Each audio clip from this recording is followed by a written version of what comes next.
हिंद प्यारे बच्चों, आप सभी का आकाश एकेडमी पॉइंट यूट्यूब चैनल में हार्दिक स्वागत है।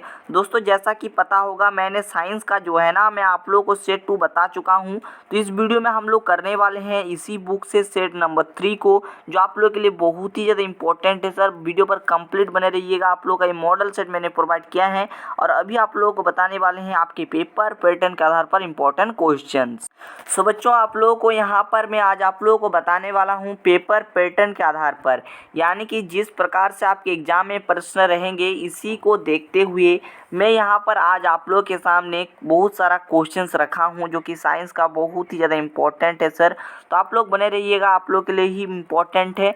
ठीक है, तो देखते हैं आप लोग कौन कौन विद्यार्थी लास्ट तक देखते हैं, ये आप लोग कमेंट कर दीजिएगा। और आप लोगों को पहला क्वेश्चन ही होमवर्क है, बहुत ही आसान इसलिए मैंने दिया है। ठीक है, हाइड कर दे उत्तर। ठीक है, तो देखिए क्वेश्चन क्या बोल रहा है कि वंशगत नियमों का प्रतिपादन किसने किया था। सिर्फ वैज्ञानिक का नाम बताना है, तो आप इजीली इस क्वेश्चन का आंसर बना सकते हैं।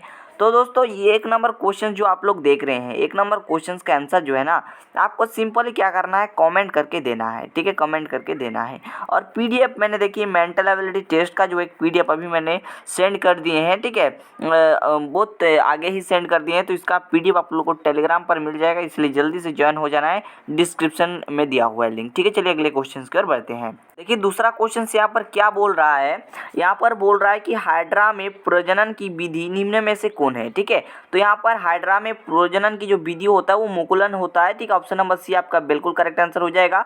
और ईस्ट का जो प्रजनन विधि होता है वो क्या होता है, वो भी आप लोग कमेंट कर सकते हो। ठीक है, चलिए अगले क्वेश्चन की ओर बढ़ते हैं। तो यहाँ पर अगला क्वेश्चन 3 नंबर में बोल रहा है कि पुष्प का कौन सा भाग परागकण बनता है। तो इसका जो राइट आंसर हो जाएगा ऑप्शन नंबर सी हो जाएगा, पुंकेसर बिल्कुल करेक्ट आंसर हो जाएगा। अगला क्वेश्चन नंबर 4 में क्या है कि निम्न में से कौन मानव में मादा जनन तंत्र का भाग नहीं है। ठीक है, तो कौन नहीं है, यहाँ पर शुक्रवाहिका बिल्कुल राइट आंसर हो जाएगा, ऑप्शन नंबर सी।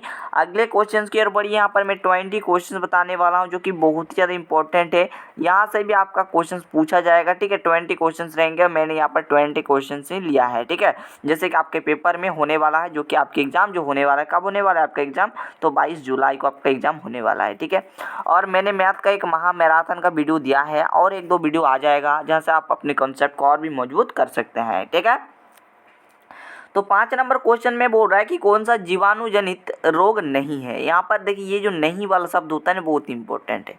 ठीक है, नहीं जो नहीं पड़ेगा ना तो उसका क्वेश्चन गलत हो जाएगा। ठीक है, तो कौन जीवाणु जनित रोग नहीं है, तो यहाँ पर ऑप्शन नंबर सी हो जाएगा। ठीक है, चलिए आगे बढ़ते हैं। अगला क्वेश्चन आप लोग 6 नंबर में देख सकते हो क्या है कि निम्न में से कौन पादप हर्मन है। ठीक है, तो पादप हर्मन कौन सा हो जाएगा, 6 का बिल्कुल right answer option number D हो जाएगा। जैसे कि आप लोग देख रहे हैं, 1 मिनट कहाँ हो गया वही क्वेश्चन तो यहाँ पर, हाँ यहाँ पर ऑप्शन नंबर बी हो जाएगा राइट आंसर। ठीक है, साइटोकाइनिन। ठीक है, आगे बढ़िए।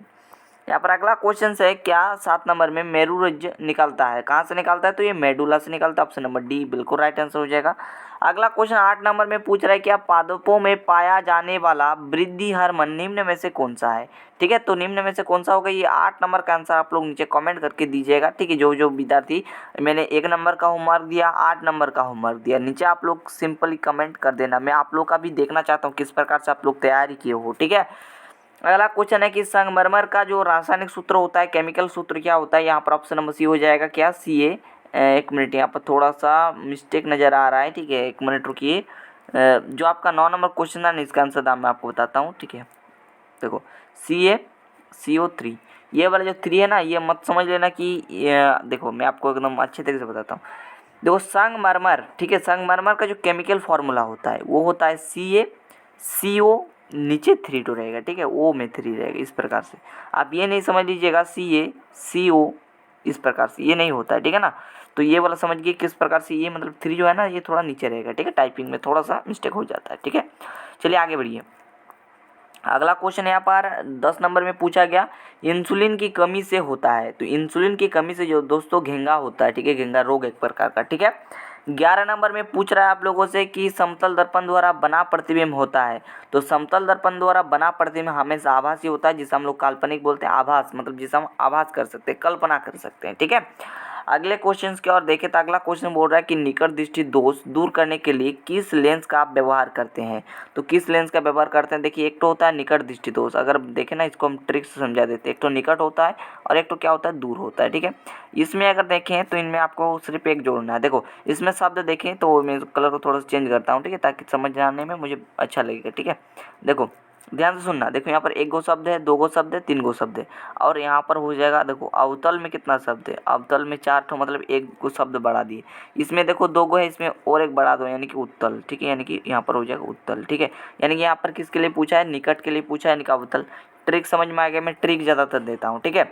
यानी कि ऑप्शन नंबर बी हो जाएगा, अवतल बिल्कुल राइट आंसर हो जाएगा। हम ज़्यादातर ट्रिक ही कॉन्सेप्ट का प्रोवाइड जो है करते हैं, ठीक है। ऑप्शन नंबर बी है ना। अगले क्वेश्चन की ओर देखिए, यहाँ पर देखिए 13 नंबर में क्या बोल रहा है कि मानव नेत्र में किस प्रकार का लेंस पाया जाता है। तो मानव नेत्र में दोस्तों उत्तल लेंस पाया जाता है, इस चीज़ को ख्याल रखिएगा। मैं कलर को फिर से जो है लाल कर लेता हूँ ताकि समझाने में यहाँ पर अच्छा लगेगा, ठीक है। चलो अगले क्वेश्चन की ओर बढ़ते हैं, ठीक है। अगला क्वेश्चन यहाँ पर 14 में पूछ रहा है कि विभवांतर मापने वाले यंत्र को क्या बोलते हैं। तो उसे हम लोग बोलते हैं वोल्ट मीटर, इस चीज़ को याद रखिएगा। अगला क्वेश्चन 15 नंबर में बोल रहा है कि आमीटर को विद्युत परिपथ में कैसे जोड़ा जाता है। तो आमीटर को याद रखिएगा, हमेशा याद रखिएगा कि जो आमीटर होते हैं उसे विद्युत परिपथ में हम लोग श्रेणी क्रम में जोड़ते हैं, ठीक है। अगला क्वेश्चन से हमारा एसआई मात्रक, और देखिए यहाँ पर बता दें कि एसआई मात्रक से एक क्वेश्चन रहेगा, ठीक है। एसआई मात्रक को आप लोग रेडी कर लीजिएगा हर एक चीज़ का, ठीक है। जितना भी एसआई मात्रक है 10th लेवल का साइंस में, तो वो सब रेडी कर लीजिएगा, ठीक है। ठीक है, जैसे विद्युत धारा का एसआई मात्रक पूछा, तो विद्युत धारा का एसआई मात्रक क्या होता है, एम्पियर होता है, ठीक है। इस चीज़ को याद रखिएगा, ठीक है। जैसे विभवांतर हो गया, ये सब ऊर्जा का क्या एसआई मात्रक होता है, ये सब चीज़ें याद रखिएगा, ठीक है। उसके बाद पूछ रहा है जैसे कि लेंस की क्षमता का एसआई मात्रक क्या होता है, लेंस की क्षमता का एसआई मात्रक डायरेक्टर होता है, याद रखिएगा, ठीक है। 17 नंबर में पूछ रहा है कि किस लेंस के द्वारा सिर्फ काल्पनिक प्रतिबिंब बनता है, ठीक है। तो सिर्फ काल्पनिक प्रतिबिंब किस लेंस के द्वारा बनता है भाई, तो यह हमारा अवतल दर्पण के द्वारा बनता है, ठीक है। चलिए जी यहाँ पर आगे बढ़िए, ठीक है ना। यहाँ पर अगले क्वेश्चन की ओर बढ़े थे। यहाँ पर अगला क्वेश्चन क्या बोल रहा है कि CuO प्लस H2, यहाँ पर बन रहा है Cu प्लस H2 किस प्रकार की अभिक्रिया है, ठीक है। ऑप्शन देख लेते हैं। ऑप्शन हमारा है उपचयन, अपचयन, उदासीनीकरण, रेडॉक्स। चलिए देख लेते हैं क्या अभिक्रिया है, ठीक है। तो देखो एक तो होता है आपका उपचयन और अपचयन। मैं आपको क्लियरली एकदम कंसेप्ट के साथ बताना चाहता हूँ। पहला होता है क्या, उपचयन, ठीक है। पहला क्या होता है, उपचयन, ठीक है, उपचयन, ठीक है। ये क्या बला है, तो ये हम किसे बोलेंगे, इसको हम किसको बोलेंगे भाई, है ना जी। तो कॉन्सेप्ट अगर आपके पास मजबूत होगा तो आप इजीली बना सकते हैं। ये जो है ये क्या है, जहाँ पर ऑक्सीजन की क्या होगा, वृद्धि होगा, है ना, यानी कि ऑक्सीजन का योग होगा। या फिर बोल सकते हैं हाइड्रोजन की क्या होगा, हाइड्रोजन की कमी होगा। और वही चीज़ है, और एक तो कॉन्सेप्ट आता है जहाँ पर बताया जाता है किसके बारे में भाई, तो अपचयन के बारे में। किसके बारे में, तो अपचयन के बारे में। ये सब चीज़ें एकदम क्लियरली पता होना चाहिए भाई। देखिए जो भी चीज़ों कंसेप्ट अगर समझ लिए तो बहुत बड़ी बात है, ठीक है। तो ये जो अपचयन वाला काम है ना, ये वाला इसका मतलब क्या है, जहाँ पर होता है ऑक्सीजन की पहली चीज़ तो कमी होता है, और हाइड्रोजन की क्या होता है, वृद्धि होता है, यानी कि हाइड्रोजन का योग होता है, ठीक है। हाइड्रोजन का योग होता है, इस चीज़ को याद रखिएगा, ठीक है। और वहीं और एक चीज़, वही कंसेप्ट से एक चीज़ बन जाता है जिसे हम लोग क्या बोलते हैं, रेडॉक्स, जिसे हम लोग क्या बोलते हैं, रेडॉक्स, ठीक है।